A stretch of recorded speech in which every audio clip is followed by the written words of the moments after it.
Assalamualaikum warahmatullahi wabarakatuh. Saya Olga Putri Cahyani, NIM 2420123 dari kelas PMTK 3D akan mempresentasikan hasil diskusi kelompok kami mengenai manajemen peserta pendidik. Manajemen peserta pendidik menurut Ketentuan Umum Undang-Undang RI Nomor 2 Tahun 1989, sistem pendidikan nasional adalah anggota masyarakat yang berusaha mengembangkan potensi dirinya melalui proses pendidikan pada jalur, jenjang, dan jenis pendidikan tertentu. Manajemen peserta didik adalah suatu kegiatan atau usaha yang dilakukan lembaga pendidikan atau untuk menata, mengatur, dan memberikan pengawasan dan pelayanan kepada peserta didik dari mulai peserta didik itu masuk ke sekolah sampai peserta didik yang dinyatakan lulus. Selain itu, manajemen peserta didik juga merupakan yang diberikan di kelas maupun di luar kelas, yaitu pengembangan seluruh kemampuan peserta didik supaya peserta didik bisa mengembangkan minat, bakat, dan keterampilan dalam bidang apapun. Yang kedua yaitu sistem pencatatan data peserta didik.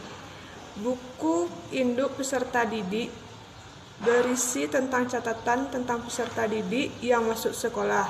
Kegunaannya adalah menentukan peserta didik yang berhak mendapatkan dana bantuan, mengetahui perkembangan jumlah peserta didik dari tahun ke tahun, memahami kondisi peserta didik, terutama bagi yang memiliki masalah akademik maupun non-akademik.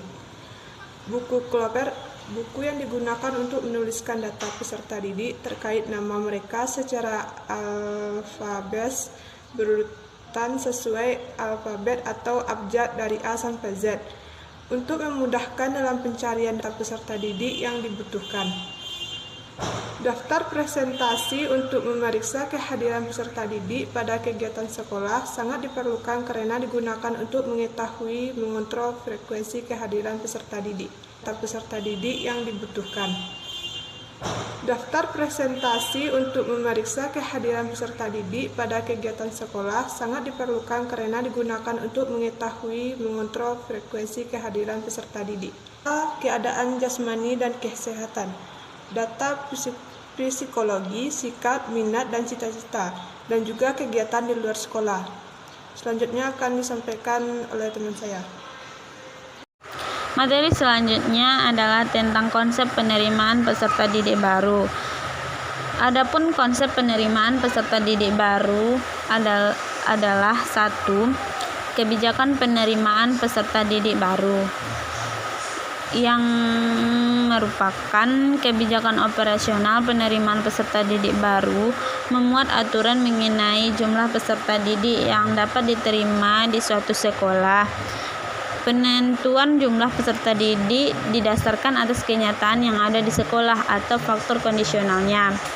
Faktor kondisional itu meliputi daya tampung kelas baru, kriteria mengenai peserta didik yang dapat diterima, anggaran yang tersedia, dan sarana prasarana yang ada di sekolah tersebut, dan serta tenaga kependidikan yang ada di sekolah, jumlah peserta didik yang tinggal kelas, dan lain sebagainya. Yang kedua, sistem penerimaan peserta didik baru. Sistem penerimaan peserta didik baru itu terbagi menjadi 2. Yang pertama, sistem promosi dan sistem seleksi. Yang ketiga, kriteria penerimaan peserta didik baru. Adapun macam-macam kriteria penerimaan peserta didik baru adalah 1. Kriteria acuan patokan. Yang kedua, kriteria acuan norma. Yang ketiga, kriteria berdasarkan daya tampung sekolah. Kemudian yang keempat adalah rekrutmen peserta didik. Rekrutmen peserta didik adalah proses pencarian calon peserta didik yang nantinya akan menjadi peserta didik sekolah yang bersangkutan. Yang kelima adalah orientasi peserta didik. Orientasi peserta didik adalah perkenalan situasi dan kondisi sekolah yang diberikan kepada peserta didik, yaitu pengenalan lingkungan fisik sekolah dan lingkungan sosial sekolah tersebut. Materi selanjutnya adalah konsep pembinaan dan pelayanan peserta didik. Pembinaan peserta didik adalah pembinaan yang dilakukan untuk membina peserta didik untuk mengembangkan kemampuannya secara maksimal sesuai dengan tujuan sekolah tersebut. Adapun tujuan pembinaan peserta didik adalah untuk meningkatkan peran serta inisiatif peserta didik dalam proses pembelajaran di sekolah. Contoh beberapa pembinaan terhadap peserta didik. Yang pertama, pembinaan peserta didik yang harus dilakukan dalam kegiatan proses belajar mengajar adalah pembinaan akhlakul karimah peserta didik. Hal ini menjadi salah satu tujuan pembinaan utama terhadap suatu lembaga pendidikan. Yang kedua, pembinaan terhadap minat dan bakat serta potensi peserta didik yang dilakukan melalui kegiatan akademik maupun non-akademik. Hal ini bertujuan untuk mengembangkan potensi peserta didik secara optimal dan terpadu, yang meliputi bakat, minat, dan keterampilan, serta mengaktualisasi potensi peserta didik dalam mencapai prestasi yang unggul. Kemudian yang ketiga adalah pembinaan peserta didik di bidang akademik. Pembinaan ini dilakukan untuk lebih membantu peserta didik dalam pembelajaran, seperti bimbingan belajar berupa tambahan les yang diisi oleh tim bimbel maupun pengadaan tes sejenis tryout atau yang lainnya. Warahmatullahi wabarakatuh. Perkenalkan, nama saya Ridwan Syah, NIM 2420 akan melanjut ke materi selanjutnya, yaitu pelayanan terhadap peserta didik. Pelayanan dalam meningkatkan prestasi peserta didik dimulai dari yaitu pelayanan terhadap penerimaan peserta didik, biasanya yaitu jalur PMDK, jalur reguler, dan jalur prestasi.